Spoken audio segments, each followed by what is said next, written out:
And you look at this guy over here that I just played, and he's on Sean Ryan's show, as you said. So that lends some Credence to his veracity, story. some Yeah. credence to the story. And then I look at this guy, I look at his physicality, I look at his age. He's a little bit beyond a young war age male or a wham. So he's probably served. And again, I don't know who this guy is. This is just an excerpt from Mhm. the show.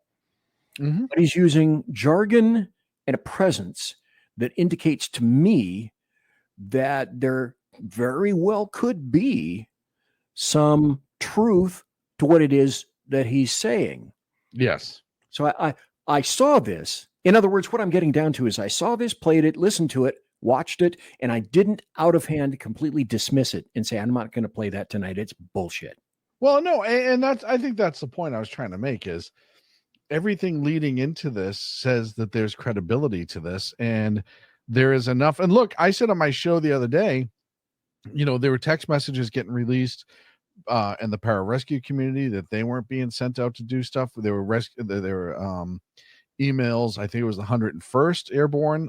Who's right there in North Carolina? Is it the 101st or the 82nd? It's the 101st. I think it's the 101st Airborne. Yeah, 101st. They had a group chat going around where they're like, hey, why aren't we being deployed? We could really help here. So there was a lot of, and then there's some emails sent out today saying, hey, North Carolina's in charge of the response. It was on a federal level. I saw that earlier too. Essentially, it looks like we're trying to pass the buck as to why the response was so slow. So I don't have any reason to doubt this guy. And I don't, until it's one of those things, until somebody proves him wrong, I'm going to go with his story.